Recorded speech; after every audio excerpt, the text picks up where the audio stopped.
you guys, today's a little bittersweet. As my lovely producer Dan just told me in my ear, this is going to be the last show until football season.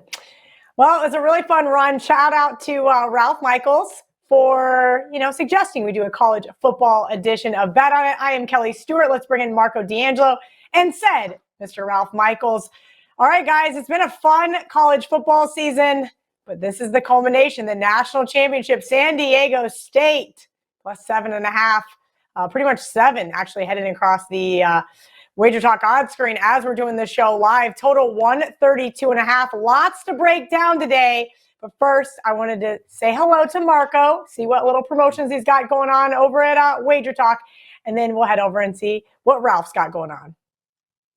Kelly, as you said, it's been a fun college basketball season. I've enjoyed it immensely. We're finishing on a 13-3 run in college basketball. And we've got a couple specials going at WagerTalk right now in Sports Memo. NBA playoffs. College season ends, but NBA playoffs are just around the corner. NHL hockey playoffs around the corner. We got 2 deals for you. Both of them are $177 each. And what you do is you get all of the playoffs. Either pick hockey or NBA or get them both. $177 each. And guys, when you sign up, you're going to get the remainder of the regular season as a free bonus. This is going to come out to, with the NBA, less than $3 a day. And you know what kind of year we had in college basketball. We're number 1 at WagerTalk, college and NBA combined.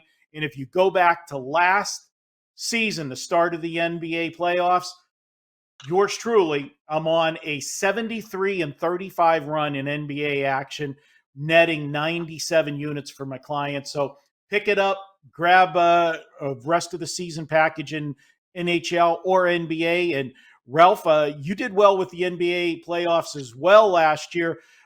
You're in that top 5 list as well since the start of the playoffs last year.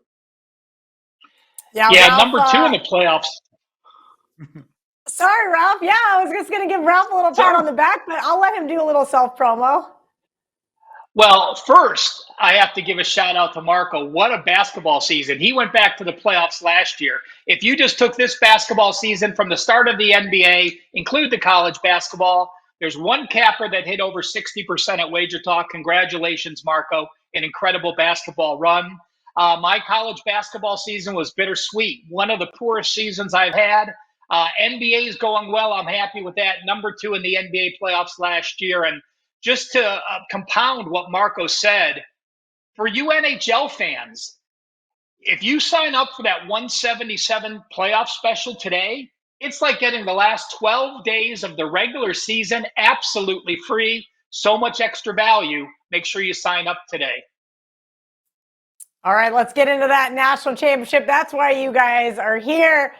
I'm kind of in a conundrum. So before we get started, Ralph, you had a suggestion before we went on air. So I have a futures ticket, if you will. It's not an actual ticket from a sportsbook, but I am involved in a high-stakes contest with some former proxy customers. It's been a really fun run. We had K-State and San Diego State help us make a ton of money so far. San Diego State wins. I'm going to have... let's just say this. I'm going to buy myself a new car if San Diego State wins this game, Ralph. But even if they don't, I've netted a really nice profit. I'm in for $0. I like the 7.5, and we'll get into that later on towards the end of the show. But, Ralph, you had an interesting suggestion on how to hedge this instead of laying minus 375 or higher on UConn money line. Yeah, some of the UConn money lines are even down to minus 350 now. But, watching UConn play, their offensive game goes through Sanogo. And what did Sanogo do against Miami? He hit a couple threes early that completely stretched the field. He is minus 160 for the most outstanding player. So while I'm not on the UConn side, if you're on the UConn side and you're thinking about playing the money line, take a look at perhaps hedging some of that. Go part of it on Sanogo minus 160. And if you want to lay the other money line price on UConn, feel free to do so. Again, that's not the side I'm on, but it's certainly another option if you're looking to hedge. See, Ralph, and then I'm just thinking of what would 24-year-old Kelly do when she moved to Vegas and she used to say terrible things on the internet like hedging is for... Don't worry, Dan's going to bleep that one out for me. She'd be really disappointed in me for not just letting this one ride out, especially if San Diego State does spring the upset. While I do think UConn is going to win, I like the points. Plus 7.5s are far and few between right now on the WagerTalk odds screen. So my question being is, why not do a little extra on the 7.5? Kind of give yourself, I don't know. I feel like the money line is just so grotesque. Like, who wants to lay 50,000 to win 15, 20?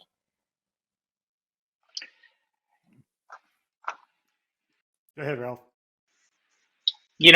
That's the option, Kelly. When you're talking about money lines, that's what you have to do. Looking back, I pulled up the NCAA tournament games. The finals, the favorite has gone 4-6. 5 of the last 8 have gone under the total. So again, you never know when you're going to get on. There's a lot of love for this UConn team that has covered every game, has won every game by double digits. But I am not one to play the money line. So while Kelly, the 24-year-old, may say, let's do this, the smarter, wiser Kelly that is now dealing with some money management, we'll see which one makes the right decision. I know. Isn't it just, I've been hanging out with you guys for too long. When I was back in the day and just doing things my own way, it was a lot more fun, but a lot more risky. Mr. Lack of risk adversity here, Marco D'Angelo. A, would you hedge? And B, who do you like in this one as far as the side goes? Well, Kelly, yes, I am on the conservative side, as everybody knows, and that's just my nature. And I have a saying, and since we got you in the horse business, remember this. And I learned this one the hard way whenever I said no when I had a very good offer on a horse. A cashier's check never goes lame. Okay? All right. I turned down a big price on a horse one time. In the next week, the horse went lame. Okay. So if you got a chance to turn a profit, I always lock profits in. Now, I know with the money line, it's not as fun to do, lay that, but there's some other options you can do. Ralph gave you a nice one with the player prop looking at the MVP.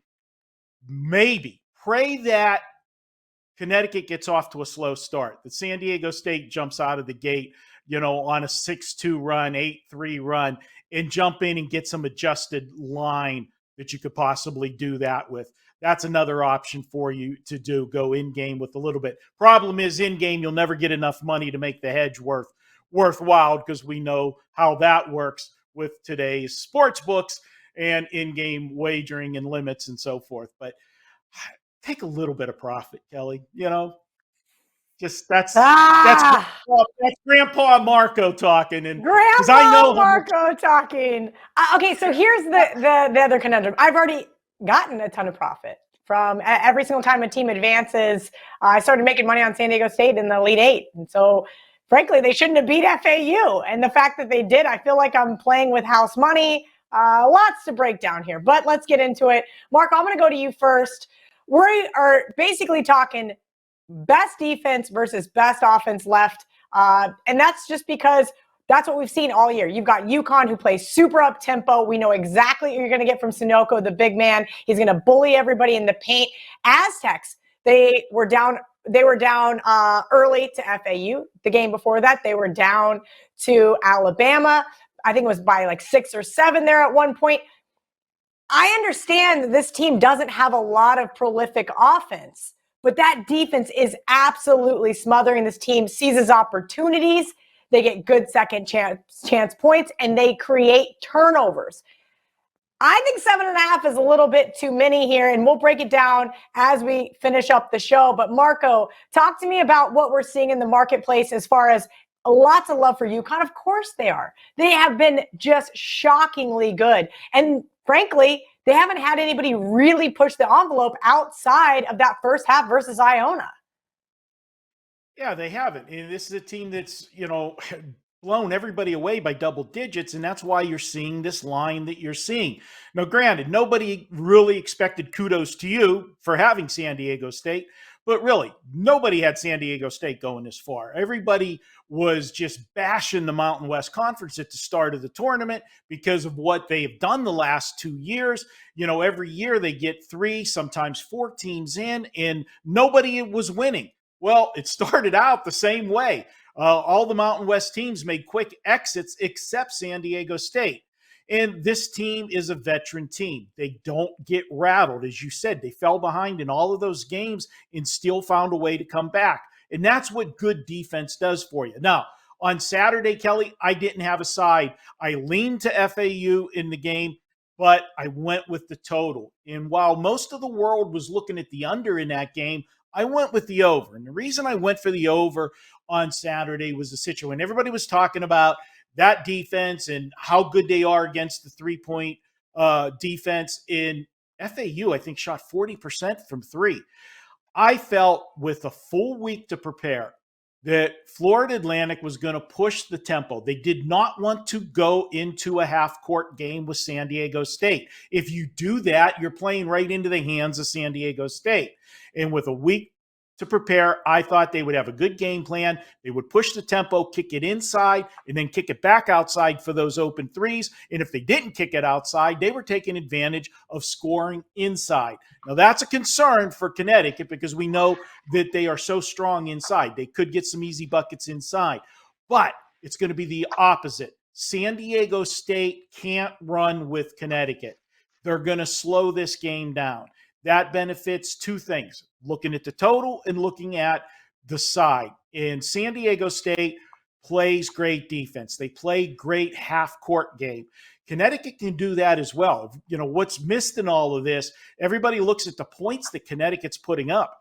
Look at what they're doing defensively. They have shut down everybody they've played. I lean to the points here with San Diego State.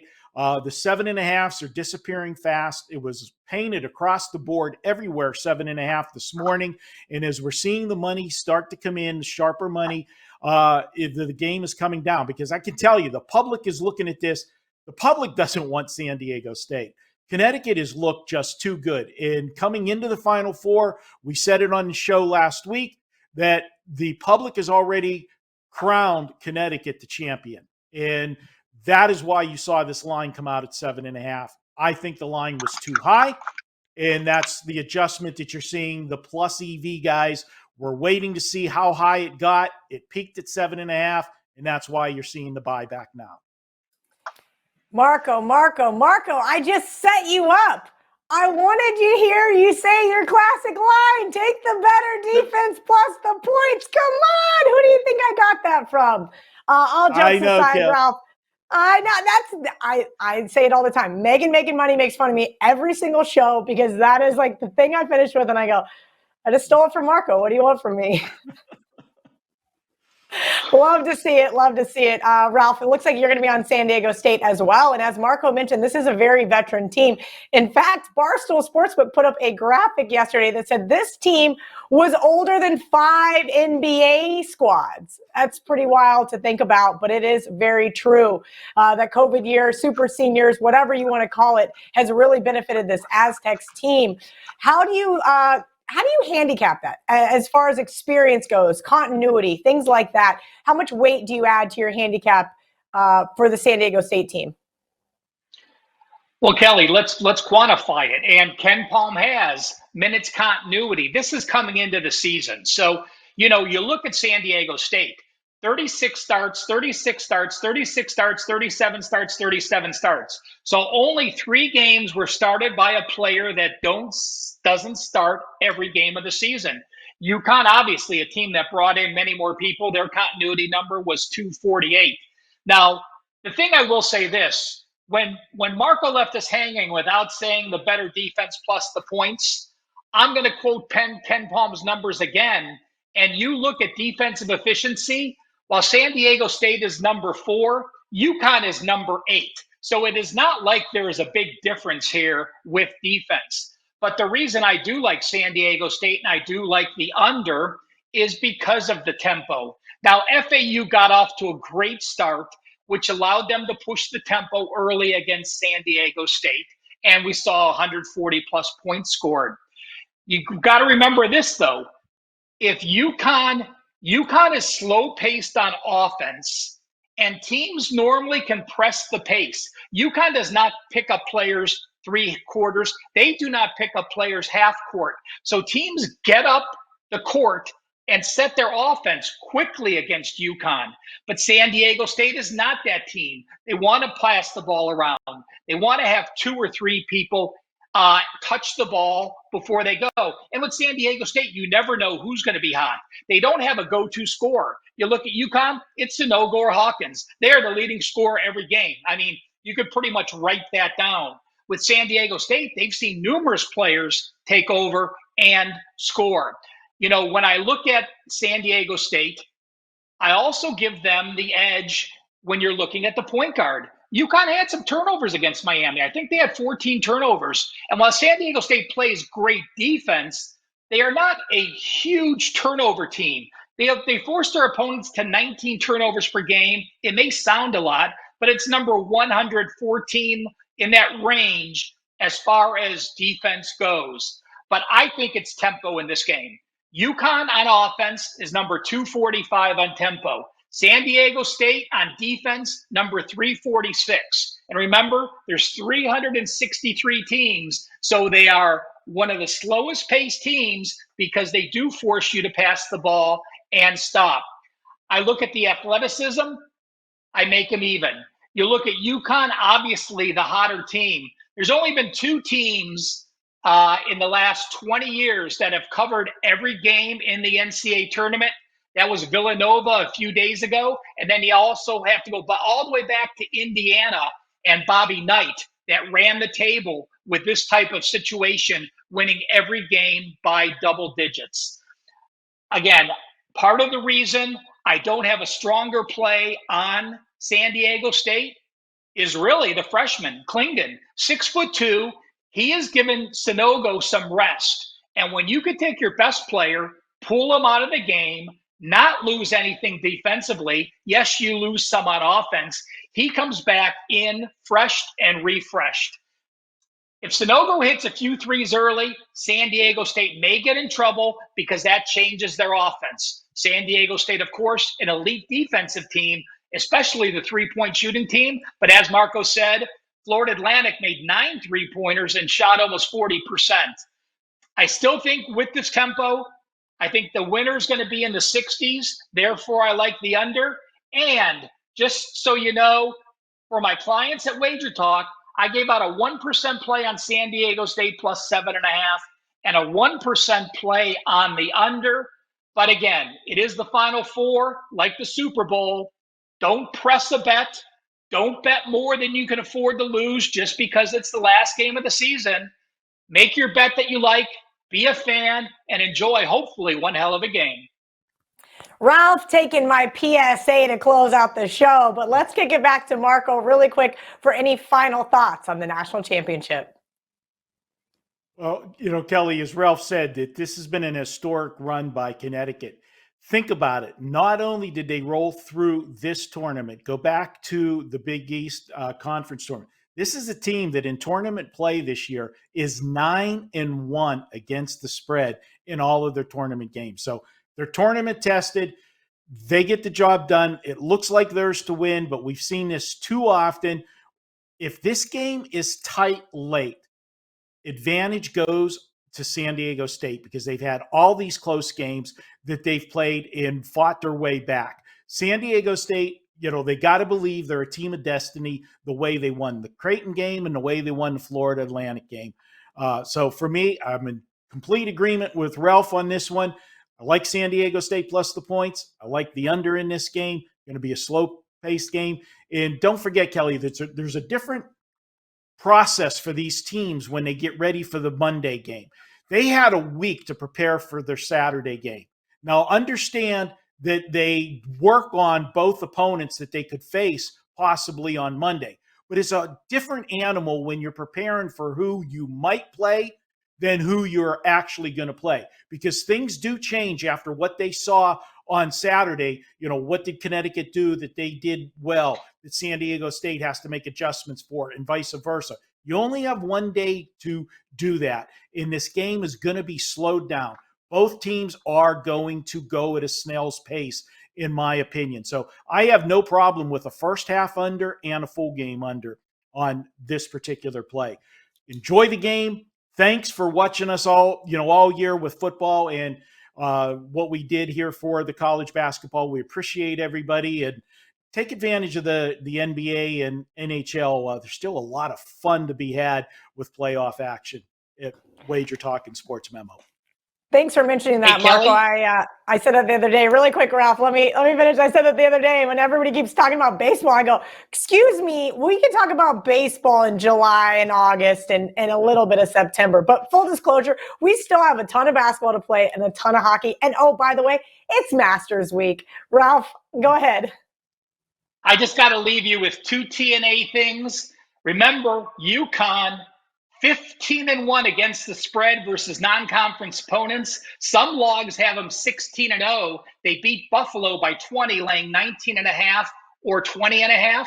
And San Diego State 11-1 to the under their last 12 games. The only game that went over was that Florida Atlantic game, making 9 3-pointers. Woo! Ralph coming in with the last TNA for the season. You guys know the Wolf of Wall Street meme where he grabs the mic and he yells and he's like, I'm not fucking leaving. Well, guess what? I'm not fucking hedging. Let's go, Aztecs!